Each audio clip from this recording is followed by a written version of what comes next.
Hello, everyone, and welcome back to season 2 of Young's Uplifting Expressions. I want to say Happy New Year to all of you, and it is going to be a great 2022 season 2 with Young's Uplifting Expressions. It is time to get up, to get moving, and to live your life.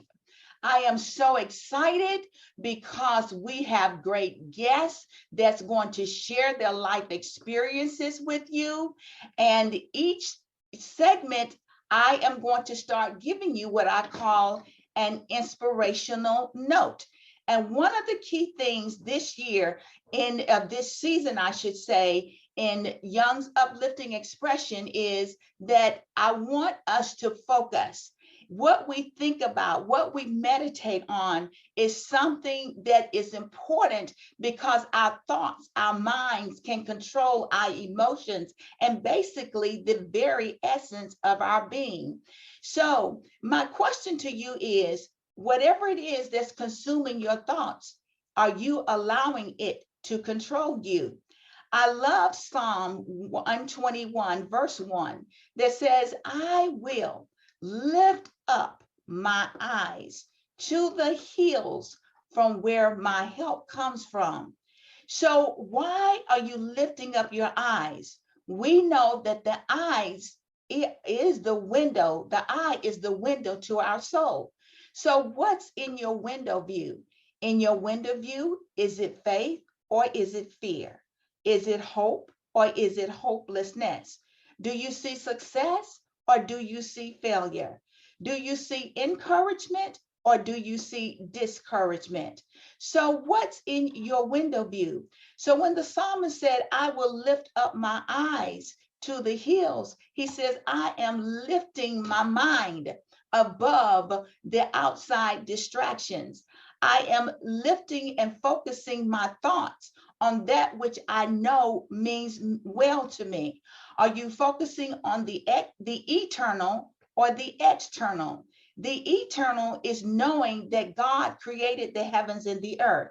The eternal is that God's thoughts concerning us are good. The eternal is knowing that there is a plan for your life, a plan for my life, a plan for our life. The eternal says, hey, that you are going to make it. Whereas the external may be a distraction. The external may be a little, be chaotic. However, focus on the word of God. Focus on the word that tells you that you are the head and not the tail. Focus on the word that says that you are to think about good things, that you are to meditate on that which is good, that which will bring you joy. You know, when you start thinking on everything around you can be falling apart, but change how you think. It does matter. It will energize you if you choose your thoughts.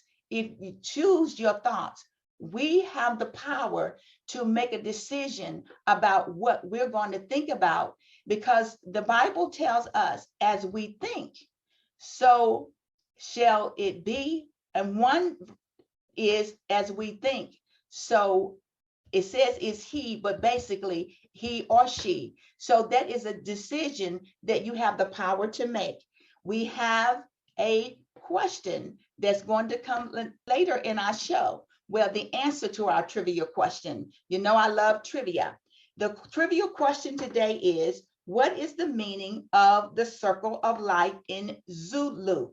And is it, here comes an elephant, or life goes around in a circle, or here comes a lion, father, Lion, father, or none of the above? You will find out the answer during our African Connection. Again, get up, get moving, and live your life. I will see you after the commercial break. Hey, my beautiful butterflies. I know y'all been wondering, where's Chrissy Collins and Coffee with Chrissy? Well, guess what? We are back and we're stronger than ever on E-Line TV. That's right, E-LineTV.com. Y'all, I'm so excited because on this streaming network, we're going to be doing so much. And with Coffee with Chrissy and you, the sky's the limit. So make sure you go and subscribe to E-LineTV.com. It's free right now, but the prices are going to go up. So we want you to come on and jump on board right now. I can't wait. Y'all meet me there and make sure you have your cup of coffee ready.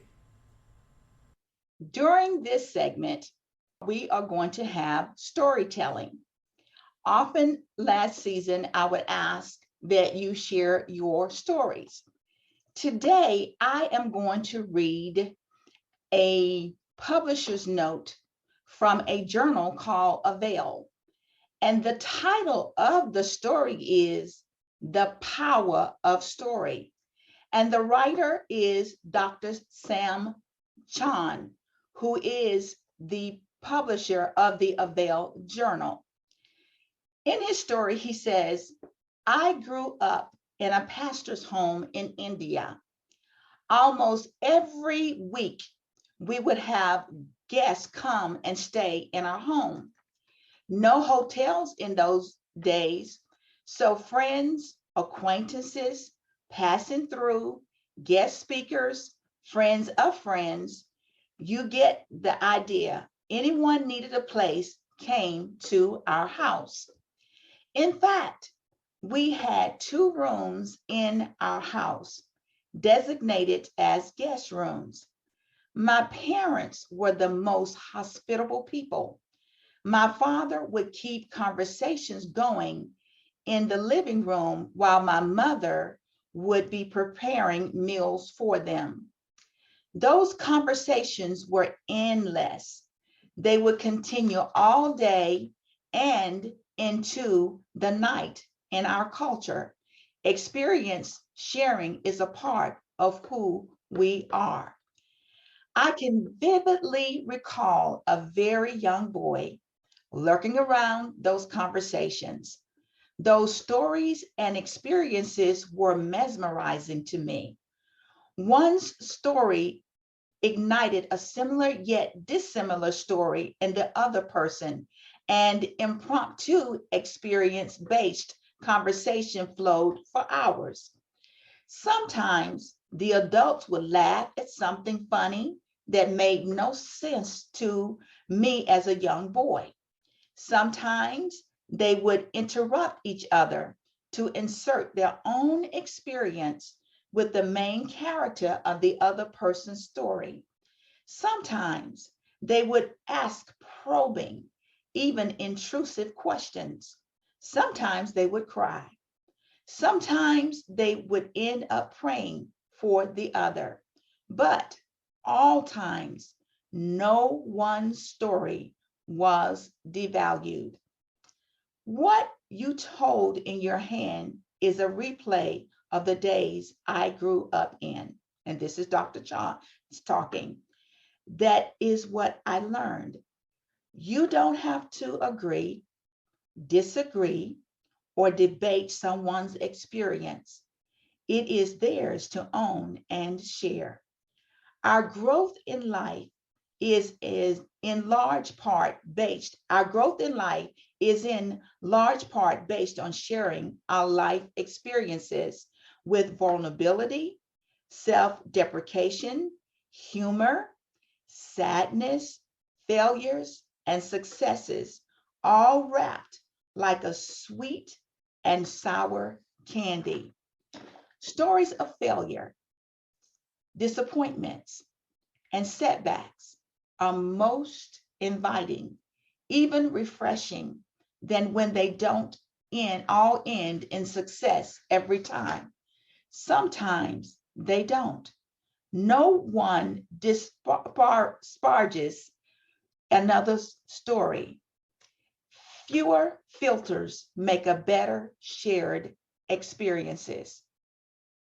Sharing a difficult life experience is great trust given to the listener by the teller. Dr. Chan continues by writing, I want to encourage you to share your life experiences as well as listen deeply to others as they open up their hearts, recollections, and lessons learned. He says, I think people and their stories are just as fascinating as bestsellers. Tell your story and grow through listening to others' experiences. Jesus was a great storyteller. In the Bible, they refer to his stories as parables. Your story may be one that someone needs to hear. In essence, you can uplift their spirit through the words, through your words that you write. You have the power to motivate, to inspire, and to encourage someone through your story. I loved what Dr. Chan wrote when he says the power of a story. And he says that no one story is devalued. You know why he said that? Because you are important. Your life journey is significant. Don't allow life situations or people or circumstances to define who you are.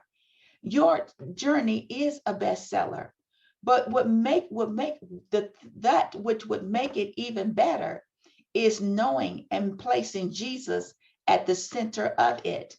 Remember from Psalm 121, where the psalmist wrote, I will lift up my eyes to the hills from where my help comes from. Your story is a testament. Your story brings value not only to your life, but it can also bring value to someone else's life. So well spoken by Dr. Chan that no one story is devalued. No one story. With God, your life is valued. It's not devalued, but it is value. Again, throughout the creation, the words God spoke, it is good. Okay? We all are diamonds in the rough.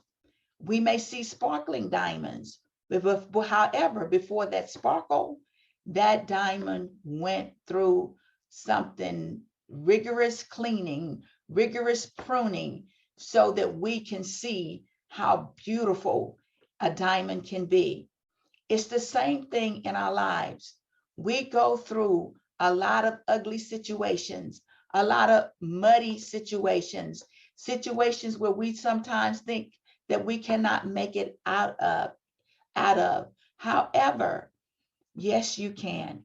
So I am encouraging you to send your story so that you can be helpful to someone else. So how do you send me your stories? Please send your stories to my web address at www.yuexpressions.com.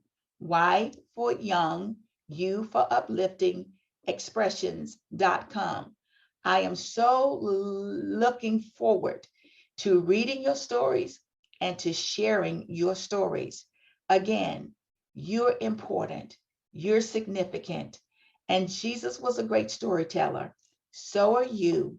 And I can remember my grandfather as a kid, the beautiful stories that he would tell us about his childhood. And the good thing that he would always say, the good Lord always brought us through.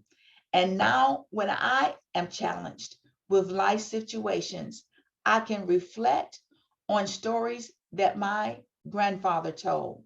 And he was a farmer. He had minimal education in terms, he knew how to read and to write. But the thing about it, he also knew that his help came from God. So we are going to be back in a little bit for segment 3. We have a great guest. I am so excited. I call him Uncle George. He's a seasoned man. He's a man of humility, but a giant in greatness. I know he's going to say I'm saying too much, but I love him dearly. He has some great wisdom that he's going to share with us. And we will see Mr. George W. Stewart after the commercial break.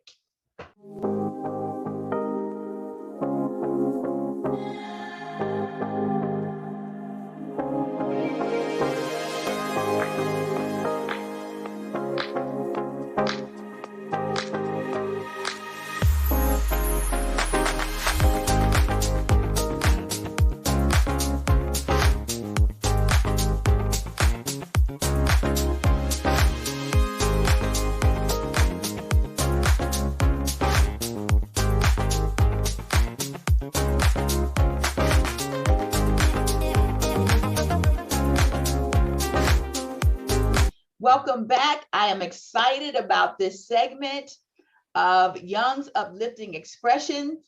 Our special guest today is Mr. George W. Stewart. It is my pleasure to have him on our show today. And I'm going to ask you, I'm more comfortable saying Uncle George. So Uncle George, will you please introduce yourself to our viewers? First, let me say good afternoon, good morning, good evening, whatever time you're viewing. It's an honor for me to be with you today, Darlene, niece. I'm from Birmingham, Alabama, born in Tuscaloosa, Alabama, more specifically, Daly Bottom and the bottom of Alberta City.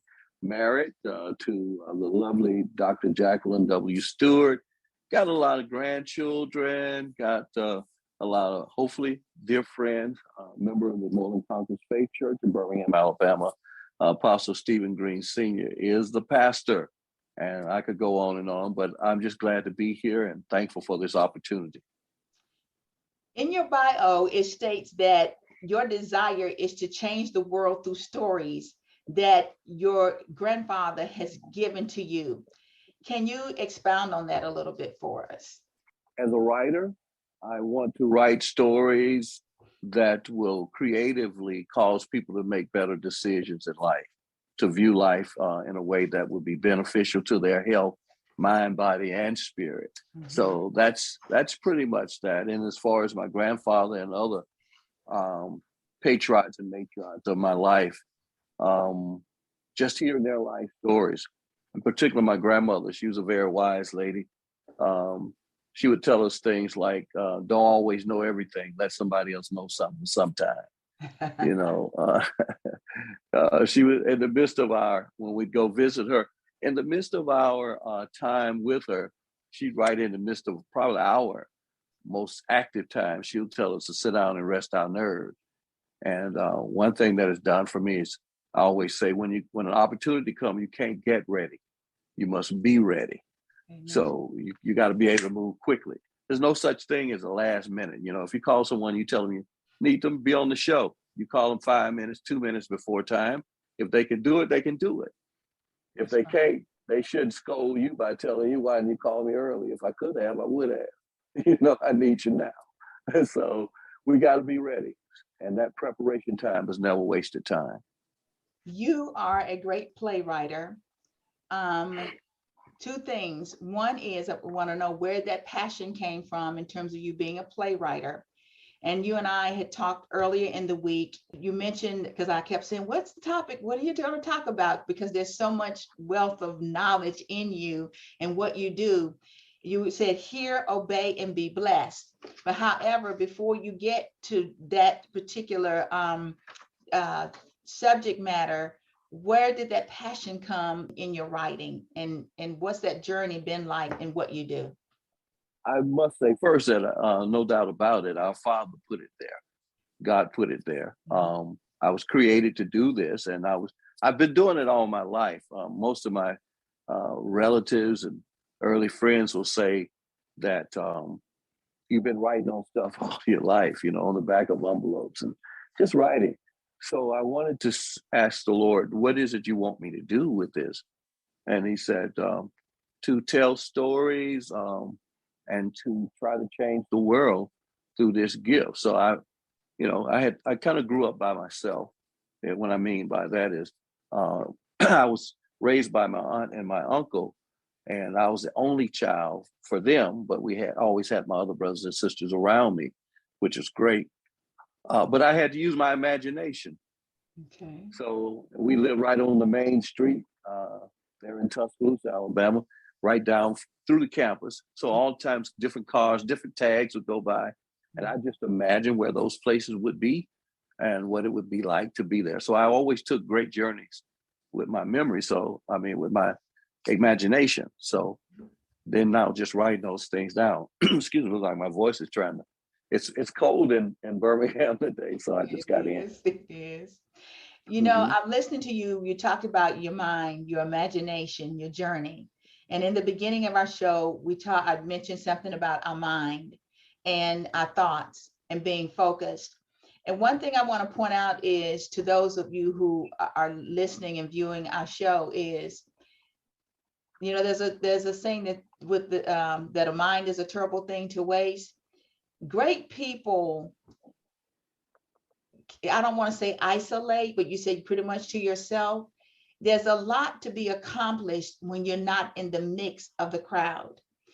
It's something about coming out from among the crowd in order to for God to speak, for one to have that vision to move forward and to be able to create great things. So for those that are listening, hear what Uncle George just said. Hey, he allowed his mind, it carried him on a journey. And through that journey, he did something positive with it that's blessing and has blessed a lot of people. You are the president of the American Gospel Quartet. And now you're going into your 30th year. What changes have you seen in gospel music throughout the years? There are changes like everything in terms of how things evolve. The times dictate the songs. You know, when we grew up in the church, they were doing a lot of the call and response hymns, like "A Charge to Keep I Have." If I could, you know, so now people are a little bit more, I wouldn't say advanced, but they have evolved into a modern society. You use the screens on the wall, you know, with the words and everything. You do a lot of technical things, and then the culture has changed. The people that we deal with now don't have long attention spans. They're not as disciplined. You know, we can sit up to church and we better sit up and listen. You know, your mom could be in the choir and you be down there talking, man, and you could feel that pressure on the side of your face. And you look around, they're looking right at you. So you're dealing with it, but you don't have that generation of people. So it's you got to more creatively present your messages. I would say that in particular. But with gospel music, what we talk about is different. How we talk about it is different. How we dress, you know, the very culture. It's so, you know, I'm not saying that's good, bad, or indifferent. It's just different. And we just got to get in with what's going on if we want to get the message of Jesus Christ out. Hear, obey, and be blessed. Hear, obey, and be blessed. Those words, what's in your heart, what's in your mind, what are your wisdom? What would you say to us about hear, obey, and be blessed? Well, God speaks, and he speaks to any and everything that he's created. So he's constantly speaking. And we must, when we hear it, and we know that that is something that strikes us, that we got to hear it and respond. Like I say, we can't get ready, we got to be ready. So give a response that matches what you're hearing. In other words, when you hear it, start out doing whatever you can to accomplish that journey. Don't think about it, ponder it, because you're going to probably overthink it, outthink it. You just, if God tells you to go, if he tells you to stop, if he tells you to touch, do that and then see what happens after you obey. So you'll hear and respond positively, like with a yes, then that's obey. And when you do that, he's going to bless you. What I mean by bless, you're going to find a place of peace. Okay. Many people call blessing different things, but I think it's being in harmony with God, with everything he's created, with all the people. That's a beautiful thing, to be in harmony. Hear, obey, and be blessed. And so we must learn how to get into that quiet space in order to hear God, in order to have that faith to be able to press forward.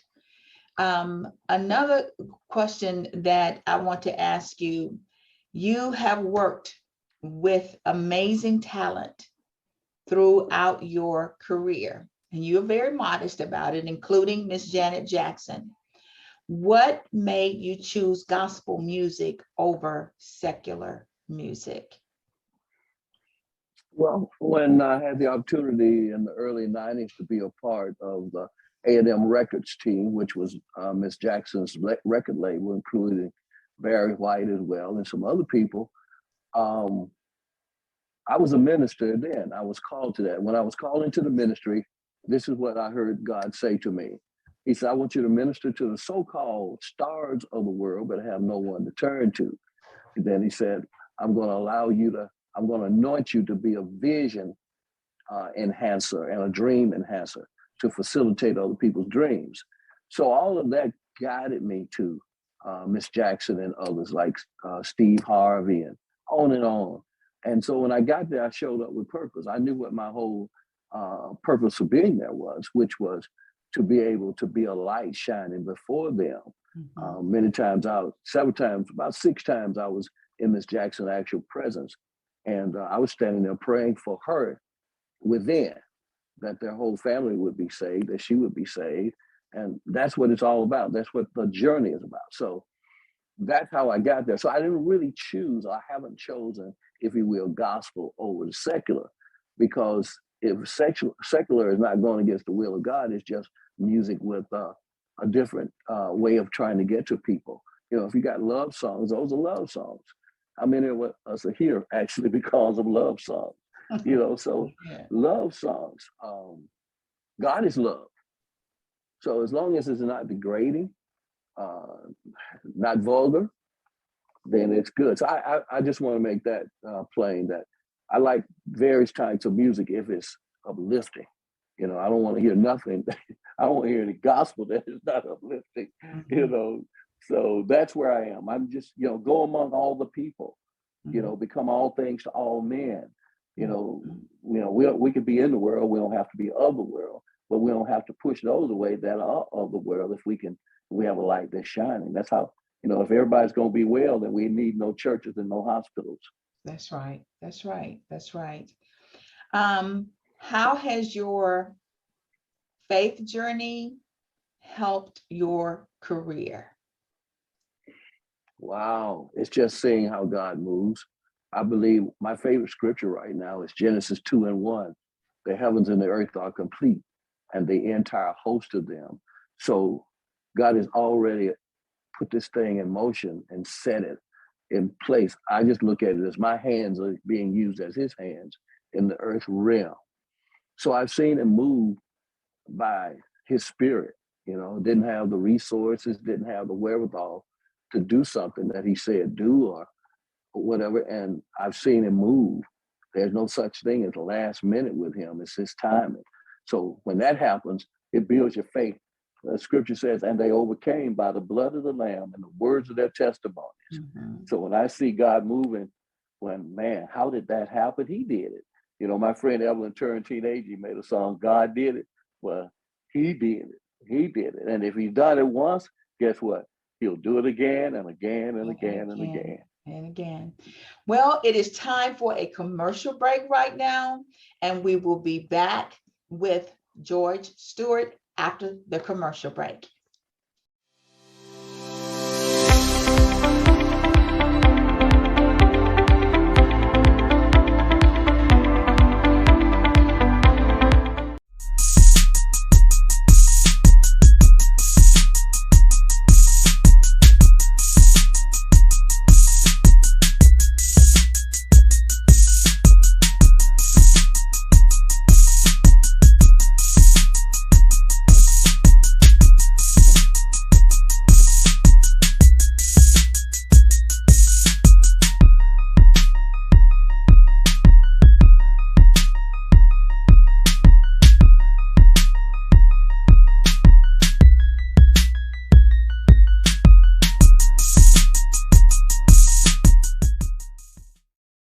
are back and we are interviewing George W. Stewart.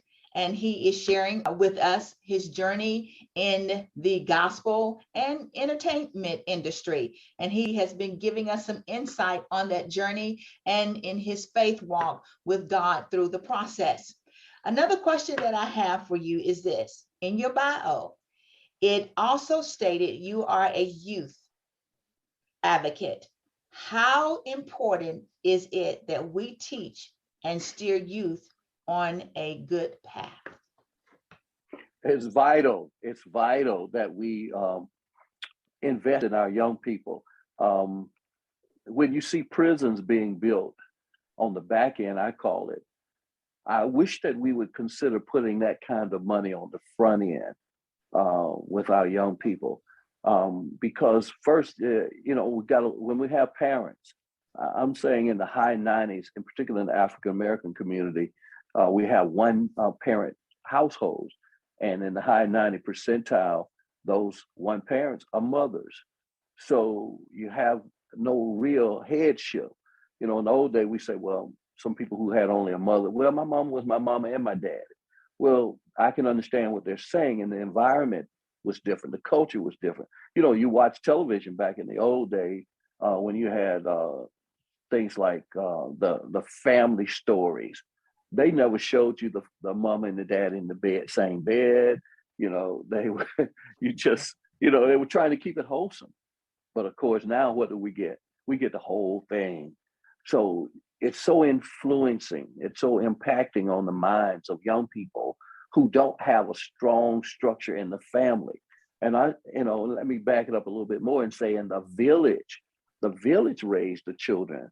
And I always, we say back then, but when I'm talking about when the old schoolers were growing up, the village. Niece, you were raised by the next door neighbor and, the person around the next street, the person at the store, who owned the store, persons at the school, they are at church, they all spoke the same language because they were trying to get you wholesome and healthy to grow from.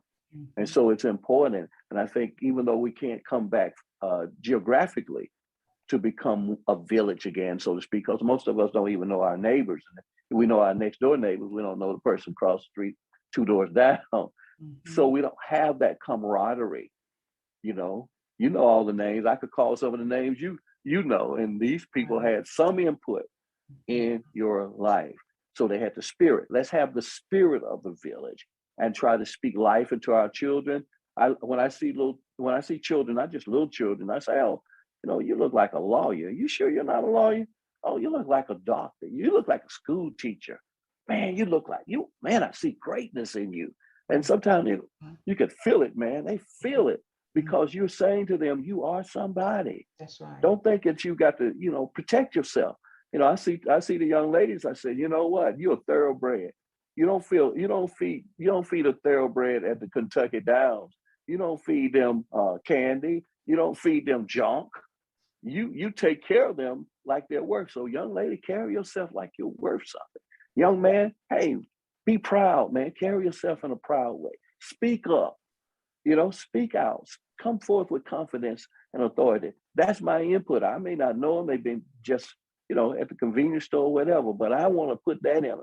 Because I remember when we were, we'd go across town. My dad was a blue collar worker. He worked at a place, of course, which was Gulf State Paper Mill. Yes. Mm-hmm. Which a lot of the men in Tuscaloosa, particularly Alberta City, worked.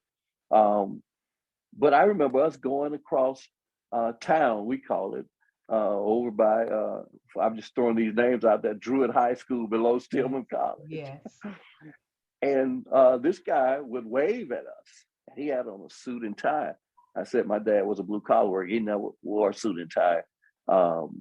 But this guy would wave at us and he'd smile and he'd recognize us. And it always made me feel good. I said, oh, that guy, he wear a tie. He knows my dad. And he maybe did, maybe didn't, but it was the late Mr. Paul Rollins. He had a funeral home there. Yes. So when we would go across past his place, he'd be waving and smiling. I'm just simply saying his acknowledging us made me feel confident that we were special people. We were just people that were acknowledged. So that's what I'm saying. When we acknowledge these young people, it makes them feel a sense of pride and respect, and it also motivates them to keep that path, I believe. Yes. It is important for us to encourage our youth.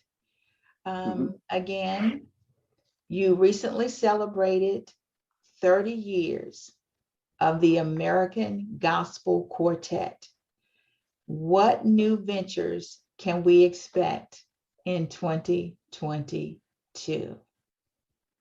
Well, I'm glad you brought that back up because 30 years ago, when we were charged with starting the Quartet Convention, the mandate was, and again, heard this from God. I thank God that He would speak to me and share with me and encourage me. Sometimes it's very challenging, but He said, if I can get the quartet saved, I'll save the world through them. Um, Quartets were one of the first evangelistical tools that God used to carry the gospel, of course, through song all over America, going back to the early 1900s, particularly around 1921. The movement started in Birmingham, Alabama, one of the hot movements in Jefferson County, where I sit right at this very moment. And it was called the Jefferson County Sound Movement. That was probably the first coined sound. You heard of Motown sound, the Philly International sound, the Stack sound, the Chicago blues sound. Well, the Jefferson County sound started in Birmingham. And I always like to encourage people to Google the Jefferson County sound. Most people worldwide, and particularly when you look at R&B and soul music, give credit to the Jefferson County sound for being the foundation of that. And so in that, we were in Birmingham doing this music. Then God tells me to go in and do it. I didn't know this at that time. And because He said, if I could get these quartetters saved, people follow them that don't go to church. And if these people can become powerful and change themselves by letting me be the foundation and the dominant thing of why they do what they do, I'll use them to inspire other people to come to me as well. So that's how we started. What we plan to do is we're just going to use the virtual world like you were doing, and try to combine the two, because some of the people are a little older and they still want that touch me, feel me kind of thing. So we don't want to leave them out. But particularly, we're going to go virtual and do whatever we can do through this medium. Okay. I'm going to say this. The one thing that I really respect about you is your humility. And I said this earlier, your integrity, because there's so, like I said earlier, you have the masses of people that you are associated with, particularly in the music industry. It has not, because I've known you from Alberta City, where we grew up, is that it has not changed your integrity. It has not changed who you are. You have been just that humble person. And so, what is it that continues to how is it that you have been able to stay grounded and be who you are? Be the influencer instead of being influenced. Well, first of all, it's my raising. I got to go there. The village raised me. I owe who I am to represent the village. Okay. My mother and my mothers, I should say, my grandmother, my granddad, my great granddad, my next door neighbor, Miss Easter Brown, who lived to be 102 or 3 years of age. Those people, certain things like it's better to be asked up than asked down. Okay. To realize that everybody's got worth.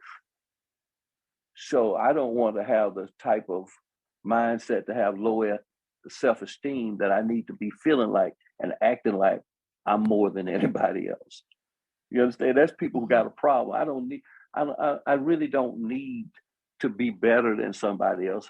I don't really need to tag my name with anybody else to say that I'm special. What grid are you grading on?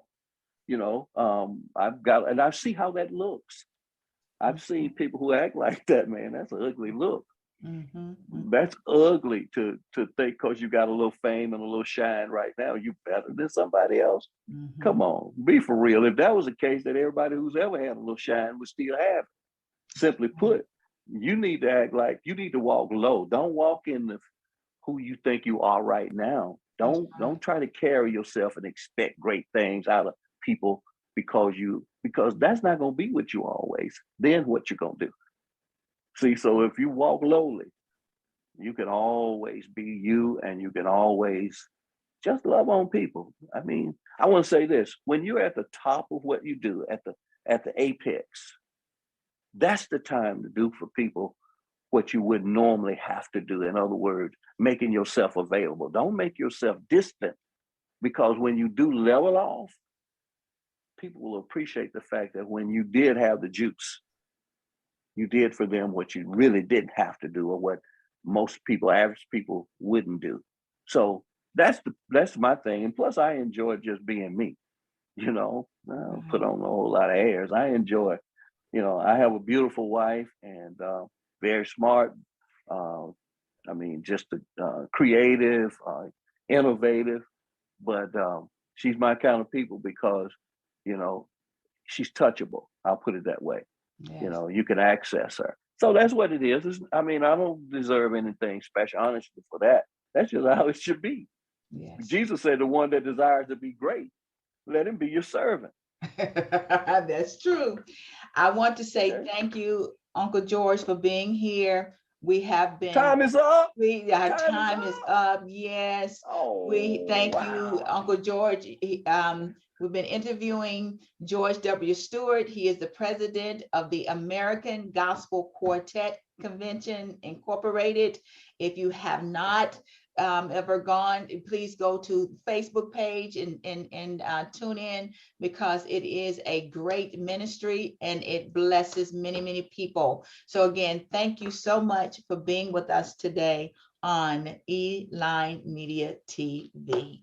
And for those of you who are listening, it's time for a commercial break, and we'll be back with the African Connection. Thank you. Thank you. Thank you. Thank you.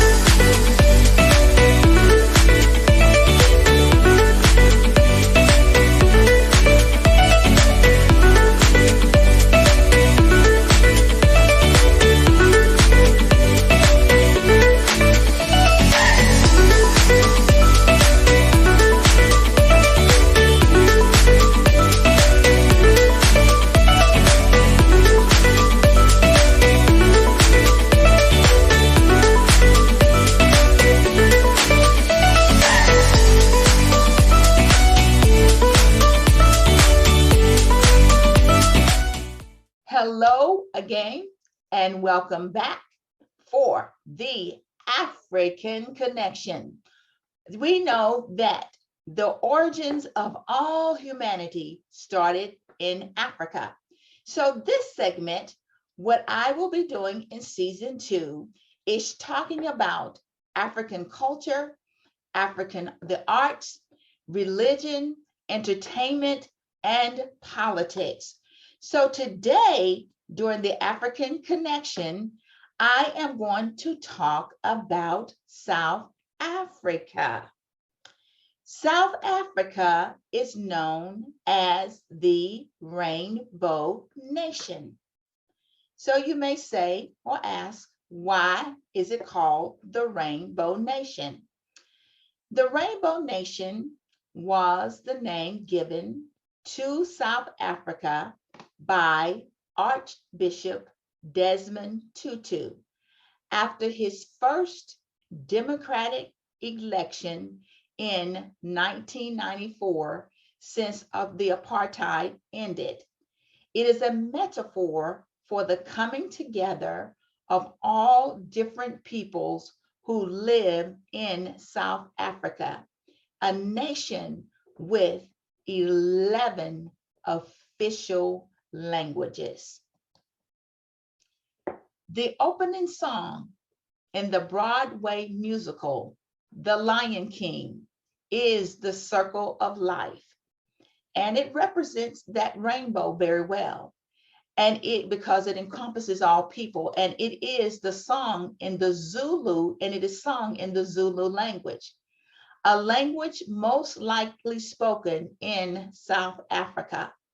I'm going to try and pronounce these words, so don't judge me, okay? It says, Nats Ingon Yi Yama Bajiti Baba, and simply means, here comes a lion father, Lion. I don't want to make it seem like I'm saying lying. I'm saying lion father. Some brief history notes about the Zulu tribe. The Zulu people are the largest ethnic group and nation in South Africa, with an estimated of 10 to 12 million people. Zulu is the most widely spoken home language in South Africa. The Zulu cultural group is one of the most influential in South Africa and on the African continent. The Zulu believe in a creator god known as Nkulunkulu. The Nkulunkulu god does not interact with humans and has no interest in everyday life. Zulu interact with the spirits and use divination to interact with the ancestors. Zulu believe all misfortune results from an evil sorcerer or offended spirits. Nothing just happens because of natural causes. Some may ask, particularly for those who are of the Christian faith, why would you put in here about the Zulu and divination and their forms of worship? It's good to know that we all don't think alike. We all come from different cultures. Knowledge is a blessing. Knowledge can be useful. Knowledge gives you an understanding of humanity. We all are not going to agree, and we can agree to disagree. But just a few notes about the Zulu tribe. The trivia question is, and I'm sure you have probably figured this out by now, is what is the meaning of the circle of life in Zulu?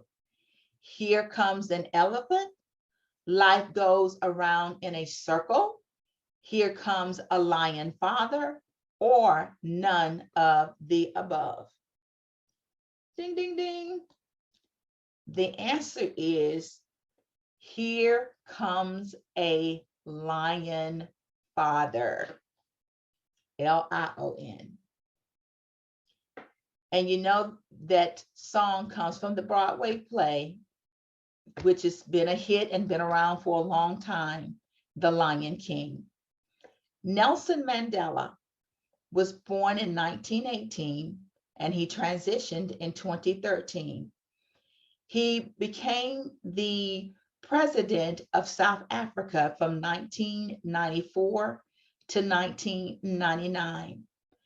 One of his favorite quotes that I really, really like is, "Do not judge me by my success.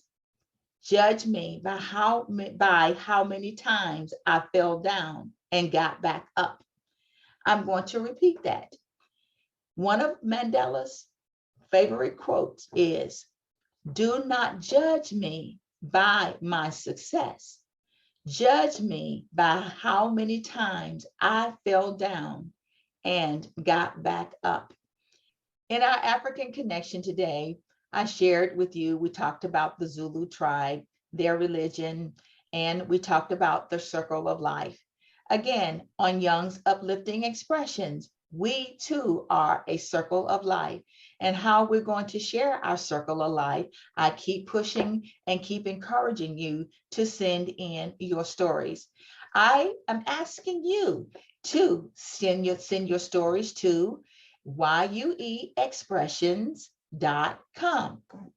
Again, viewers, thank you so much for being with us today on Young's Uplifting Expressions. And I have some great news for you. You can listen to our show on the major podcast platforms, which are iHeartRadio, Apple, and Spotify. Thank you, viewers, for watching. And remember to get up, to get moving, and to live your life. I'll see you on next week.